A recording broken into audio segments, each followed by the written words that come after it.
What's up guys, this is Chris here, and today we're going to be talking about some really bad carry guns. Yesterday I was going over my collection and I was like, man, those are some bad carry guns. Maybe people should know they are. So today we're going to go over 5 of the worst carry guns that I have in my collection, so you can avoid them or buy them and suffer. It's up to you. Now we're going to go over these, and these guns are going to be not only bad for concealed carry, but they're going to be kind of bad overall guns as well, with maybe one exception. Now we're going to be going over these guns. We're going to be talking about the actions, we're going to be talking about the calibers, why they're bad for concealed carry, and then I'm also going to be giving a couple alternatives in a similar price point. So if you guys are budget constricted or you guys have a specific goal in mind for concealed carry, hopefully you can get there while avoiding these. Now before we do that, I do want to thank the sponsor of this video, which is Brownells. Brownells has been our channel sponsor for a while now, and we really appreciate them. We have been working with them because not only are they based in Iowa, we really love them, but they have pretty much everything I use on a day-to-day basis, not only to do my job,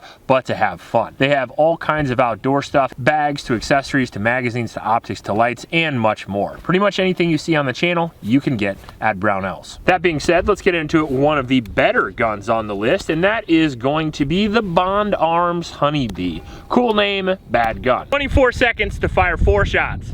Not bad. Now, the Bond Arms Honeybee is a new iteration of a gun that's been around a long time. So long that you can see these in Old West movies, one of my personal favorite being The Quick and the Dead, because Derringers have been used for concealed carry guns for a very long time. Now, will they work? Yeah. Are they better than what we have today? Absolutely not.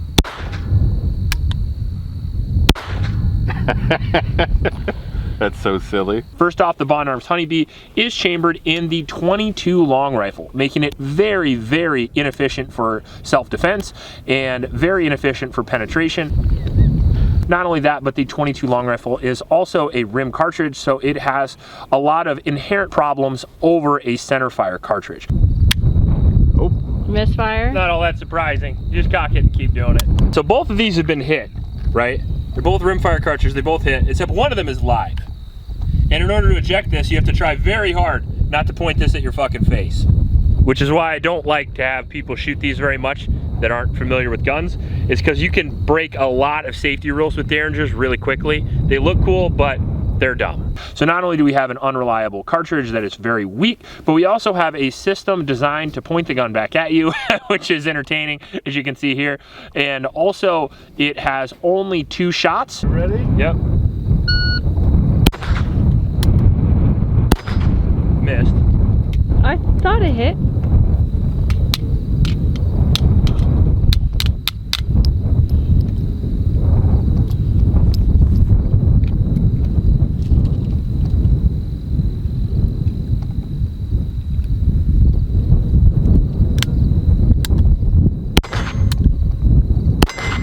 What was that? 24.11. Making it one of the worst guns you can buy, which is why it's on this list. Now, if we want to add insult to injury, it's also heavier than a Smith & Wesson Bodyguard, which has 10 rounds of 380, and it's also around the same price. It's a cool looking gun. It's sort of a piece of history. I bought it because I think it's unique and kind of fun, but I certainly wouldn't carry this. I mean, arguably there are knives better than this gun, so if you're looking for a concealed carry gun and you're picking up a Derringer, I'd think twice. In at number 4, probably the best gun on this list, just not for concealed carry, and that is going to be the Rossy Brawler. Now, the Rossy Brawler was sort of what made me make this list because, you know, getting into the forums, getting in the comment section, and hearing that people actually carry this gun, I had to put out a public service announcement saying that you should probably not do that. Do you feel lucky, punk? Now, the Rossy Brawler is cool, it has an intimidating name, and it sort of looks very powerful, but the reality is this is just a 410 shotgun that can also take 45 long Colt. It is a single shot 410 shotgun that you can in fact carry on you, and they do make holsters for this, but they make holsters for this for ranch use. These are for snakes, not for burglars. 410 shotguns are shotguns, but they are not powerful shotguns. And the rounds that you shoot out of these have very limited velocity because of the incredible short barrel length. On top of that, it's one of the weakest shotguns you can shoot. And on top of that, you only get one shot out of it for a very large handgun. For the same size and weight of the Rossy Brawler, you can literally carry a Staccato XC. Now, a single shot of 45 long Colt will do the job if you are very accurate, and it does give me some Hard Target vibes. I don't know if you guys ever saw Hard Target. It's one of my favorite movies when I was a kid. Lance Henriksen is the bad guy in that movie, and he's hunting a very mulleted out Jean-Claude Van Damme who does all kinds of spinning kicks in the Baton Rouge swamp, but it's still not a good gun for concealed carry regardless. Single shots are very reliable, but they are in fact just a single shot and probably also better left in the past. Now, the plus side to this gun is that it is a very good snake gun, and it is only about $100. So if you're looking for a $100 gun, you could argue this is one of the better ones, but I would argue back to you, if you're going to concealed carry, I would up that price to at least $300. And if you don't have that, save over time. You'll be very happy that you did. For the $300 price point, you can get yourself a CZ P10S, which is a phenomenal gun. Whereas the Rossy Brawler, if you do buy this for concealed carry, I don't think you're going to be happy. In at number 3, we have the Rossy Arms Jennings Firearms 380. And if you want to know what this is called, it is literally just the 380. Now, these guns have been in evidence lockers and in buried holes somewhere for a very long time. This is your classic criminal gun right here. These guns are notoriously unreliable. Oh, mag popped out. Oh, see, I just accidentally turned on the safety. On top of that, they are very, very snappy. So it has a release on the magazine where you actually have to push it the wrong direction, so it's not intuitive. So you really do only have like a 5 or 6 round capacity of 380. They're like a pocket gun that people have never shot before, and they keep it in their pocket because it does fit in there, and they feel like they're armed, but you're most likely not. I would recommend heavily, if you want to get a 380, I would look at something like the Ruger LCP or definitely the Smith & Wesson Bodyguard 2.0. These guns are just very unreliable traditionally and inaccurate.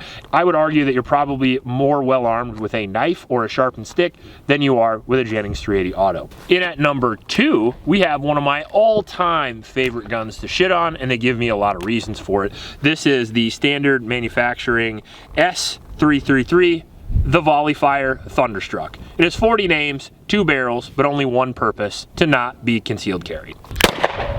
Well, that's interesting. This gun was a gun that I saw late at night when I make all my bad decisions, and I had to get one because it is a double-barreled revolver. Who doesn't want that, right?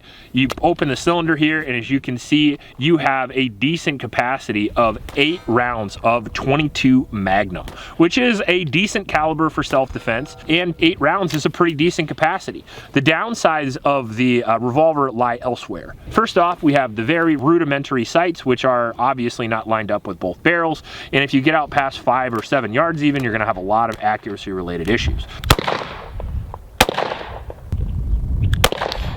You hit something. Did I? But really what comes down to the Volley Fire sucking is the trigger. Normally trigger pull is like boop, and I'm pretty good at that, but this trigger pull is like that. The trigger comes back and it presses against your hand, right? So like you can't have any of your hand in the way, and you can't like choke up at all.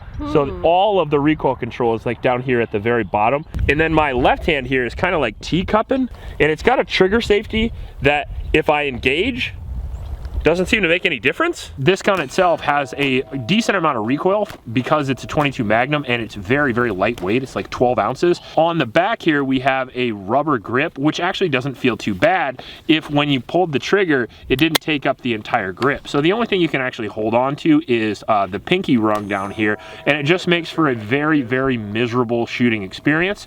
And I think you're way better off with something like a Smith & Wesson Airweight, or honestly, even a Rock Island revolver. I would take well over this, and they're similar in price. So cool, gimmicky, but certainly a really, really bad carry gun. Now, there'd be a lot of honorable mentions for this for sure. One that I can think of off the top of my head is the Desert Eagle. It's kind of a comic one, but it's realistic. It's very, very heavy. It's pretty unreliable, but I would certainly take the Desert Eagle over all these guns, so that's why I didn't make the list. I also want to mention again the Rock Island revolver. That gun is very uncomfortable, but it was reliable and accurate, and I would certainly take that gun over these as well. And then finally, the High Point 380 I wanted to throw in there, but I would argue the High Point 380, for as shitty as it is, it's also like 80 bucks, and it's probably probably still better than most of these guns. That being said, the worst gun that I've ever had, of course, topped a couple of my bad gun lists before, and it will top this one as well because I've never found anything that's worse than this thing.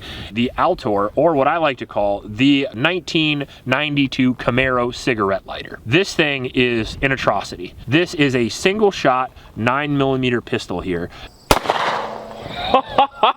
What a shit show that is! That uses basically a slingshot method, which we'll get into here in a second, and it breech loads. All right, see, this makes me a little nervous because what you're doing is you're sliding around onto this little shelf here with kind of an exposed primer there.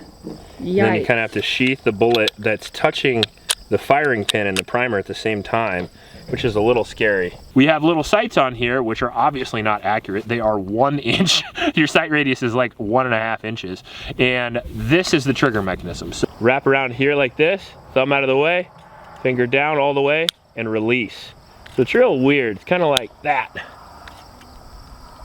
And it sort of slam fires into the back of the round, and it goes off.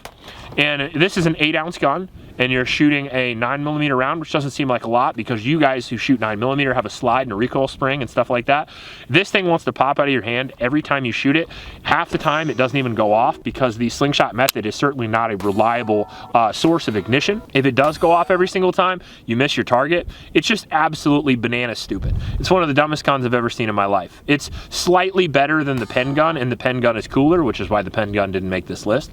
Out of all the guns on this list, this would be the one I would carry the least, and guaranteed I would rather have a 4-inch Spyderco than this guy. This is a cowboy's best friend. If you like this video, please like and subscribe. Please support your Oklahoma shelters, and remember to recycle. I'll check you later.